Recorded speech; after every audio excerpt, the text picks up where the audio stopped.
मुबीन, अबीहा, आवाज आ रही है? Afreen. Yes sir. Yes sir. तो जैसा कि मैंने कहा कि बच्चों, हमारा इनहेरिटेड चेंज का डिस्कशन फाइनली एंड हो गया।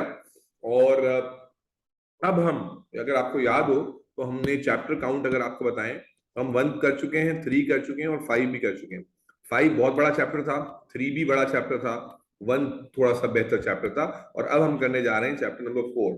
तो सिलेबस वेटेज में अगर हम कंसिडर करें ना, तो ये 4 चैप्टर्स जो हैं वो 50% नहीं है सिलेबस का, ये 50% से कहीं ज्यादा है सिलेबस का। क्योंकि इसके बाद जो चैप्टर्स रहते हैं, चैप्टर 2 है फोटोसिंथेसिस, वो उतना बड़ा चैप्टर नहीं है। ऊपर प्लस ये कि सेलुलर रेस्पिरेशन पढ़ने के बाद वो काफी इजी भी हो जाता है पढ़ना। इसी तरह चैप्टर नंबर 6 और 7 है, वो थोड़े से ड्राई लगते हैं पढ़ने में, बिकॉज वो थ्योरेटिकल चैप्टर है, कॉन्सेप्ट उसमें इतना नहीं है। आपको पढ़ते हुए रियलाइज हो जाएगा कि ये चैप्टर बिल्कुल डिफरेंट है एज कम्पेयर टू दो चैप्टर जो ये तो बड़ा कॉन्सेप्ट इन्वॉल्व करते हैं, टेक्निकलिटीज इन चैप्टर्स में है। हाउएवर जो चैप्टर नंबर 8 है वो थोड़ा सा टेक्निकल चैप्टर है। तो कहने का मकसद ये है कि अगर आपका 1 3 5 4 जो है ना अच्छे से हुआ है, तो 60 to 65% आप सिक्योर हो जाते हो A2 के अंदर। और जैसे आमना मुझे अपडेट करती है, थैंक यू सो मच आमना कि आपने 1 कर लिया है। 3 आप कर रहे हो आमना? कितना हुआ है 3 आपका? Yes, sir. Most of it is done. Just like 2 to 3 recordings left. Actually समझ में आ रहे हैं या नहीं आ रहे? Yeah, makes sense. And what about this 5 inherit change? तो आपने ऑलमोस्ट पढ़ा है ना मेरे साथ, तो how was the experience with this chapter? It was pretty good. I'm even doing past papers alongside. Good हो गया जी। आफरीन, आपने इनहेरिट चेंज के साथ साथ क्या किया बेटा? Afreen, give me your own update. Sir मैंने पास पेपर्स किए थे। अभी हाँ, व्हाट अबाउट यू?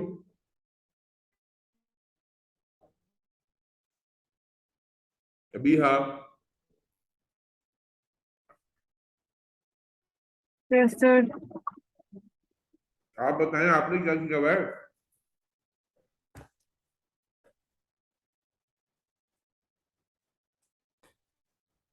कहाँ चली गई अभी? हाँ, तुमने क्या किया? तुमने कौन से एफर्ट्स कंप्लीट कर ली अपनी प्रिपरेशन में? सॉरी सर, एक मिनट। हेलो सर, आवाज आ रही है? जी आ रही है। मैं कह रहा हूँ आपने कौन से एफर्ट्स कंप्लीट कर लिए सेल्फ स्टडी में? सर, हमने C6 तक पूरा हो गया है। अब बस यही वाला रहता है, इनहेरिटेंस। और सेल्फ रेस्पिरेशन? हाँ सर, वो भी हो गया, पास पेपर सब कुछ। चलो गुड हो गया। तो बेटा अब हम स्टार्ट करने जा रहे हैं कोऑर्डिनेशन का चैप्टर। ये चैप्टर भी एक बड़ा चैप्टर है। इस चैप्टर के अंदर मल्टीपल सेक्शंस हैं, ठीक है, जैसे पिछले चैप्टर में थे। जरा उसको लिस्ट अप कर लेते हैं। इस चैप्टर में पहला पार्ट जो है वो नर्वस सिस्टम का है। दूसरा पार्ट बेटा इस चैप्टर में वो मसल कॉन्ट्रैक्शन का है। तीसरा जो पार्ट है इस चैप्टर में वो एंडोक्राइन सिस्टम है। चौथा पार्ट जो है इसमें वो रिप्रोडक्शन है, रिप्रोडक्टिव सिस्टम।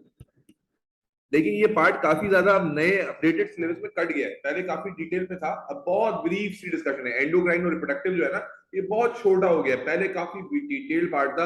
अगर आप मेरे पुराने लेक्चर्स में यूट्यूब पे अगर मौजूद है इस चैप्टर के, तो आप देखेंगे तो बहुत डिटेल में था ये। लेकिन अब अच्छी बात ये है कि ये पार्ट काफी ज्यादा समराइज हो गया है। हाउएवर जो मसल कॉन्ट्रैक्शन या नर्वस सिस्टम का पार्ट है वो एज इट इज है। उसके बाद फिर जनाब आली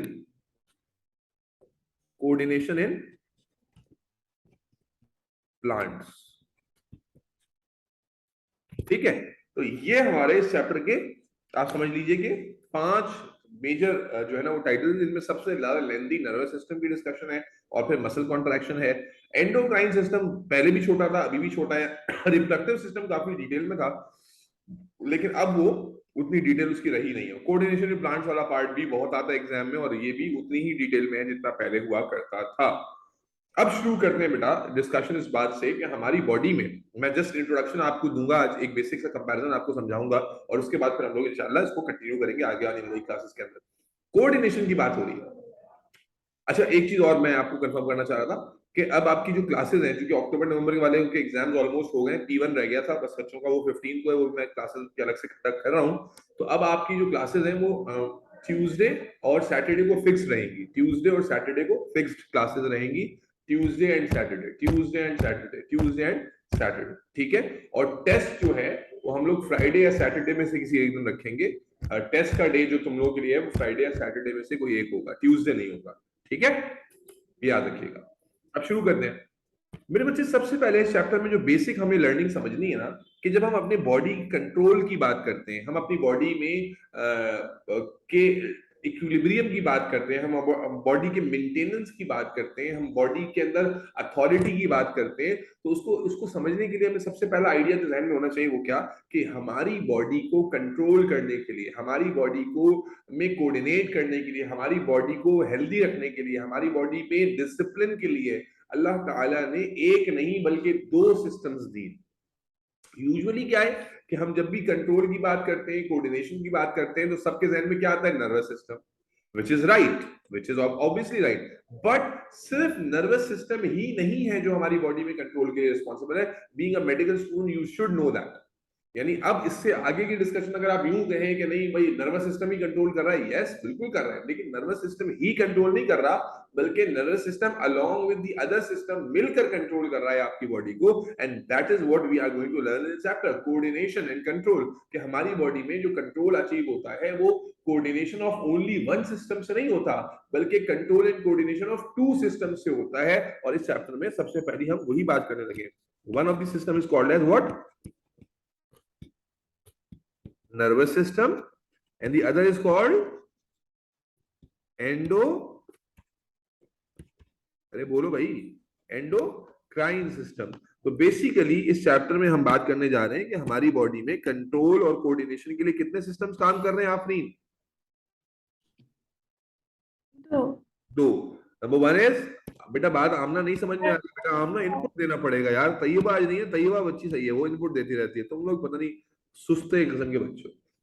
तो नर्वस सिस्टम है एंडोक्राइन, ठीक है। अब थोड़ा सा हम इसको कंपेयर करेंगे ताकि हमें एक बेसिक आइडिया मिले कि ये सिस्टम्स में क्या फर्क है और क्या अगर कोई सिमिलरिटी है तो वो क्या सिमिलरिटी है, एंड देन इवेंचुअली फिर हम लोग नर्वस सिस्टम से टेक ऑफ करेंगे इस चैप्टर की डिस्कशन को। तो सबसे पहले नर्वस सिस्टम की अगर हम बात करें बच्चों, ये हमारा वो सिस्टम है जो हमारी बॉडी को इलेक्ट्रिकली कंट्रोल और कोऑर्डिनेट कर रहा है, हमारी बॉडी में इलेक्ट्रिकल कम्युनिकेशन के लिए रिस्पॉन्सिबल है।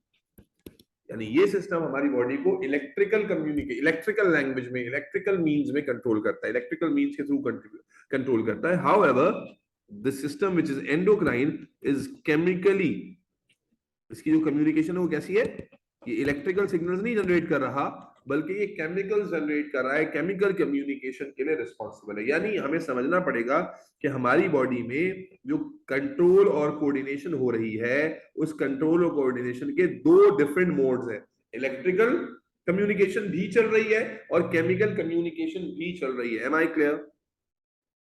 Yes sir. Yes sir. यहां पर जो इलेक्ट्रिकल सिग्नल जनरेट होते हैं कम्युनिकेशन के लिए, उनको हम क्या कहते हैं, इम्पल्सेस। यहां पर जनरेट क्या हो रहे हैं, इलेक्ट्रिकल सिग्नल जो जनरेट हो रहे हैं, वी कॉल देम इम्पल्सेस, कि भाई ये इलेक्ट्रिकली कोऑर्डिनेट कर रहा है by generating and communicating through impulse. Impulse कहते हैं current for a very short time.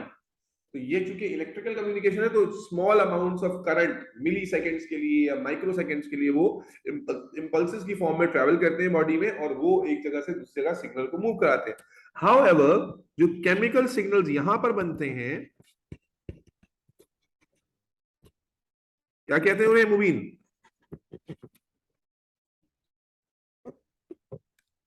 Hormones. क्या कहते हैं? नाम सुना है बच्चों हार्मोन का है, और बड़े ही इंपॉर्टेंट, आपने बार बार सुना है जिंदगी में हार्मोन हार्मोन हार्मोन। ये हार्मोन क्या है भाई? ये हार्मोन असल में एंडोक्राइन सिस्टम में बनने वाले वो केमिकल सिग्नल्स हैं जो आपकी बॉडी को कंट्रोल करते हैं, कोऑर्डिनेट करते हैं, उसकी फंक्शनिंग को नॉर्मल रखते हैं। यस और नो? Yes sir. अब इलेक्ट्रिकल सिग्नल्स तो हैं जो इंपल्सेस खिला रही है, but where these electrical signals are made, तो इलेक्ट्रिकल सिग्नल्स जनरेट होते हैं कहां पर? Electrical signals are generated in specialized cell called हाँ भाई बोल दो, न्यूरॉन, कॉल्ड न्यूरॉन। के नर्वस सिस्टम में जो इलेक्ट्रिकल सिग्नल जनरेट होते हैं, जिनके थ्रू इलेक्ट्रिकल कम्युनिकेशन होती है, इम्पल्सेस जनरेट होती हैं और ट्रेवल करती हैं एक जगह से दूसरी जगह, वो कौन से सेल्स हैं जो सिग्नल्स बना रहे हैं, जो इम्पल्सेस बना रहे हैं? न्यूरॉन्स हैं। तो इलेक्ट्रिकल सिग्नल्स कहाँ जनरेट हो रहे हैं? इलेक्ट्रिकल सिग्नल को तो हम इम्पल्स कह रहे हैं, लेकिन वो जनरेट किस सेल में हो रही है? न्यूरॉन में। हाउएवर यहाँ जो हार्मोन्स हैं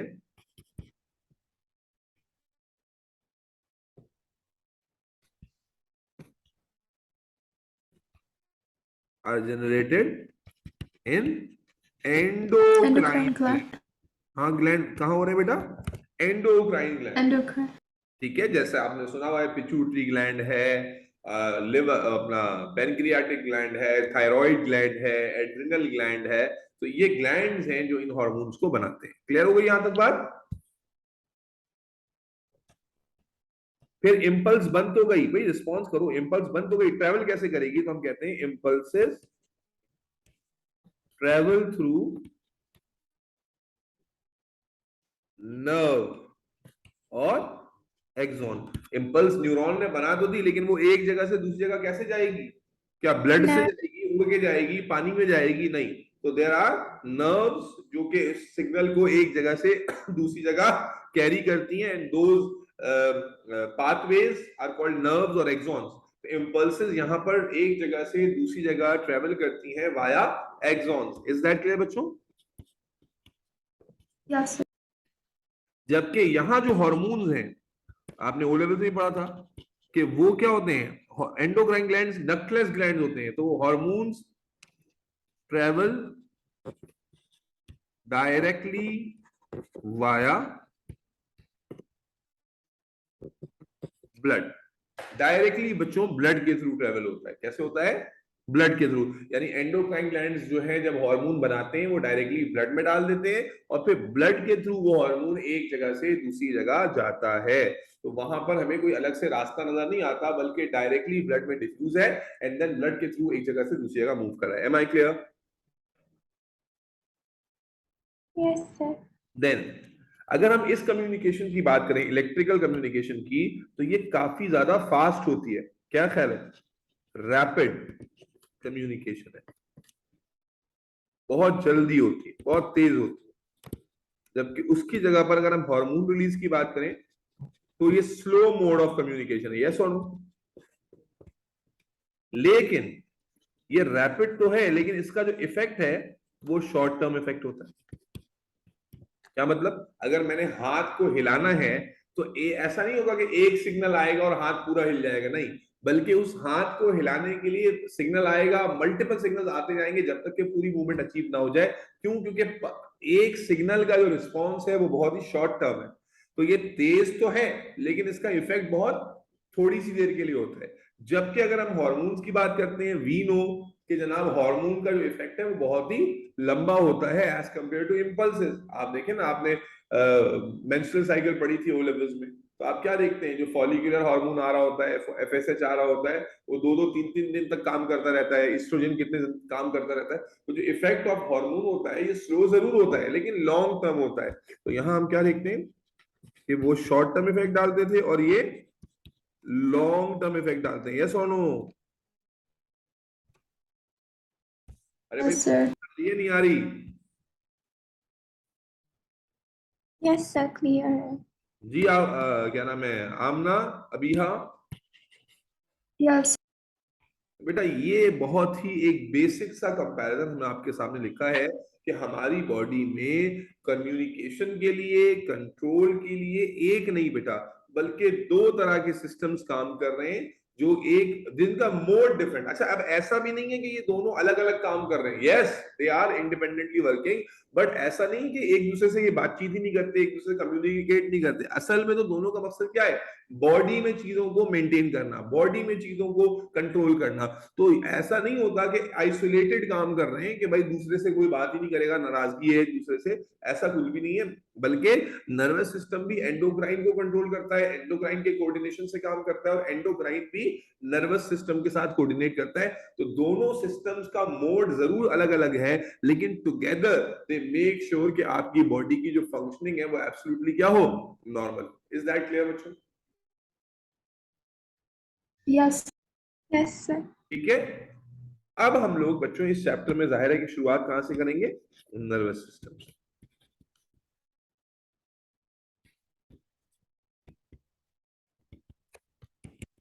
और बच्चों नर्वस सिस्टम में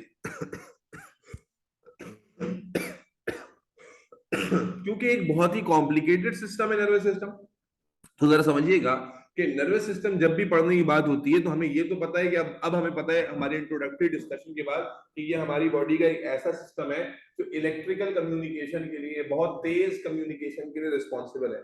लेकिन फिर नर्वस सिस्टम की जो अपनी क्लासिफिकेशन है वो काफी ज्यादा डिफिकल्ट होती है अगर एक सिंगल उसमें किया जाए इसको सिंगल गो में। तो हम क्या देखते हैं कि नर्वस सिस्टम को जब हम क्लासिफाई करें तो मल्टीपल बेसिस पर करें, जिससे आपको भी नर्वस सिस्टम का क्लियरली अंदाजा हो।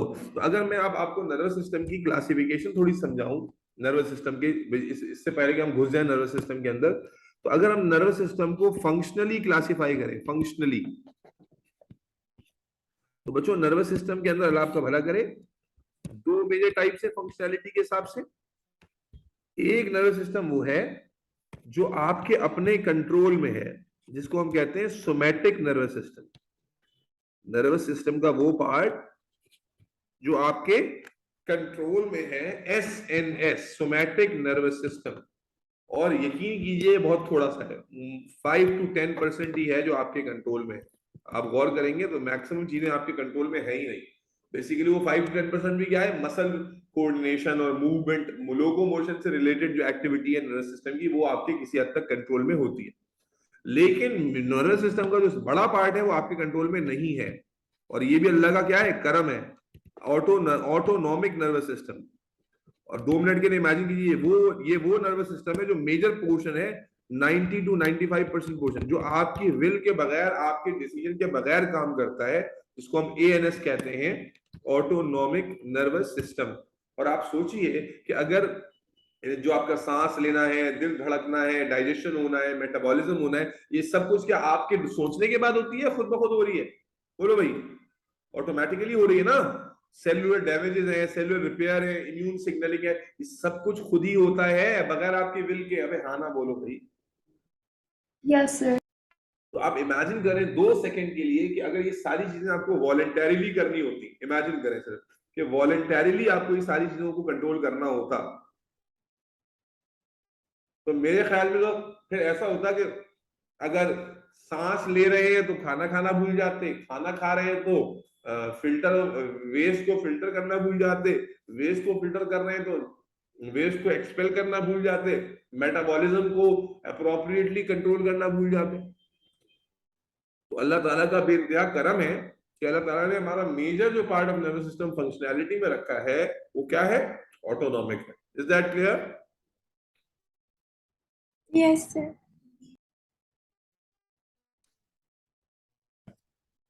अब ऑटोनॉमिक में भी आपने पढ़ा था कि 2 फैशंस होते हैं। ओ लेवल का नाम याद दिलाता हूं, एक को तुमने पढ़ा था फाइट और फ्लाइट मोड, याद आ रहा है कुछ? और एक को आपने पढ़ा होगा रेस्ट एंड डाइजेस्ट मोड। तो ऑटोनॉमिक नर्वस सिस्टम भी 2 मोड्स पर, जैसे गाड़ी में होते हैं ना mode, sports mode, economical mode, EV mode, बिल्कुल इसी तरह से आपका जो ऑटोनॉमिक सिस्टम है ये भी 2 मोड पे काम करता है, फाइट और flight mode, rest and digest mode. यानी फाइट और फ्लाइट मोड का मतलब क्या है कि जब ये वाला पार्ट एक्टिवेट होता है तो आपकी हर वो चीज जो फाइट और फ्लाइट में काम आने वाली है वो बढ़ा देता है। जैसे हार्ट रेट बढ़ा देगा, रेस्पिरेटरी रेट बढ़ा देगा, ब्लड सप्लाई टू मसल्स को बढ़ा देगा, प्यूपिल को डायलेट कर देगा, है ना, मेटाबॉलिक रेट को बढ़ा देगा, हर चीज को बढ़ा देगा। यस और नो? मां सिवाय 2 चीजों के, एक्सेप्ट 2 थिंग्स। नंबर 1 आपकी डाइजेशन को स्लो कर देगा, और आपके रीनल फंक्शन यानी किडनी फंक्शन को स्लो कर देगा। और आप रिलेट भी करोगे, जब आपको भागना होता है, दौड़ना होता है, लड़ना होता है, तो उस वक्त क्या होता है, आपकी डाइजेशन स्लो हो जाती है, क्योंकि सारा ब्लड जो किडनी और डाइजेस्टिव सिस्टम में जा रहा है उसको वो डाइवर्ट कर दिया जाता है आपके मसल्स की तरफ, ताकि भागने दौड़ने में क्या हो, आसानी हो। आप किसी से लड़ रहे हैं, इमेजिन करें कितनी फनी सिचुएशन होगी कि आप लड़ते लड़ते बोले यार 2 मिनट रुक जाओ जरा, मैं वॉशरूम से होकर आता हूँ। आपको कभी भी ऐसा नहीं होगा, बल्कि जब आप किसी इंटेंस एक्टिविटी में इन्वॉल्व हुए भी होंगे और मसरूफ होंगे और आपका फाइट और फ्लाइट सिस्टम चल रहा होगा, तो उस वक्त आपकी किडनी और डाइजेशन के जो फंक्शन है वो बहुत ही स्लो हो जाएंगे। तो बहुत लेस लाइकली है कि आपको वो महसूस हो, बल्कि ज्यादातर बॉडी का फोकस क्या होता है, सारा जो मेजर टारगेट है उसकी तरफ हो रहा होता है। यस और नो? क्लियर है ये बात बच्चों? Yes, sir. However, जब rest and digest system activate होता है तो बॉडी को नॉर्मलाइज करने के लिए एक्टिवेट होता है। नॉर्मलाइज करने का मतलब क्या हो गया कि वो हार्ट रेट को दोबारा नीचे लेकर आएगा, रेस्पिरेटरी रेट को नीचे लेकर आएगा, आपका ब्लड सप्लाई को नीचे लेकर आएगा जो मसल्स को जा रही थी, प्यूपिल्स को नॉर्मल करेगा यानी कॉन्स्ट्रिक्ट कराएगा, मेटाबॉलिक रेट को भी नीचे लेकर आएगा। हाउएवर जब सारी चीजें नीचे आ जाएंगी तो सारा ब्लड कहां चला जाएगा, आपके डाइजेस्टिव ट्रैक और रेस्पिरेटरी ट्रैक में। तो आपकी डाइजेशन और आपकी रीनल फंक्शन क्या हो जाएंगे, तेज हो जाएंगे। यस और नो? इसीलिए आपने देखा है बच्चों कि जब आप सो रहे होते हो और सुबह उठते हो तो अक्सर लोग सुबह उठते ही वॉशरूम जाते हैं और वॉशरूम जाकर यूरिनेट भी करते हैं और स्टूल भी पास करते हैं। क्यों? क्योंकि जब आप रात भर सो रहे थे तो जाहिर सी बात है आपका फाइट और फ्लाइट सिस्टम तो एक्टिवेटेड नहीं था। कौन सा सिस्टम एक्टिवेटेड था अपना? Rest and digest. तो आपके डाइजेस्टिव ट्रैक को और आपके रीनल किडनी को इनफ ब्लड मिला है, इनफ न्यूट्रिशन मिली है और उसने भरपूर काम किया है और उसके जो प्रोडक्ट है वो तैयार है। और इसीलिए आप सुबह उठते ही यूजुअली रूटीन यही होता है कि आप स्टूल भी पास करते हैं, आप यूरिनेट भी करते हैं, क्योंकि यूरिन बैग भी भरा हुआ होता है और आपके रेक्टम में स्टूल भरा होता है। यस और no? Can you relate directly this thing to this concept? Amna, Abiha, Mubeen, Afreen, clear है? Yes sir. जी आफरीन, आमना, आवाज नहीं आ रही, मुबीन? जी Yes, सर। sir. क्लियर हो गई बात? तो बेटा ये नर्वस सिस्टम की फंक्शनैलिटी की बुनियाद पर अगर हम बात करें, फंक्शनली बात करें, तो इसमें 2 इस तरह के सिंपल से डिविजन्स बनते हैं। ठीक हो गया? अब अगर इसी तरह से हम नर्वस सिस्टम की एक और ग्रेडिंग कर लें,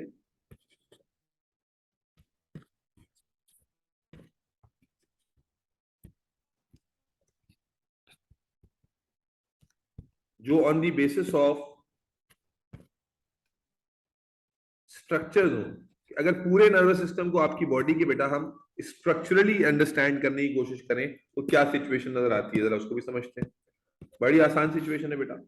अगर हम स्ट्रक्चर नर्वस सिस्टम के देखते हैं तो पूरे नर्वस सिस्टम को स्ट्रक्चरली हम 2 पार्ट्स में डिवाइड कर देते हैं। एक को कहते हैं बेटा सेंट्रल नर्वस सिस्टम, यानी वो तमाम स्ट्रक्चर जो आपकी बॉडी के सेंट्रल एक्सिस पर है। सेंट्रल एक्सिस का मतलब क्या है? आपके सर पे, आपके वर्टिब्रल कॉलम पे सेंट्रल एक्सिस, आपकी बॉडी के सेंटर में मौजूद है नर्वस सिस्टम की जो स्ट्रक्चर, उन्हें हम सेंट्रल नर्वस सिस्टम में यानी सीएनएस में डाल देते हैं।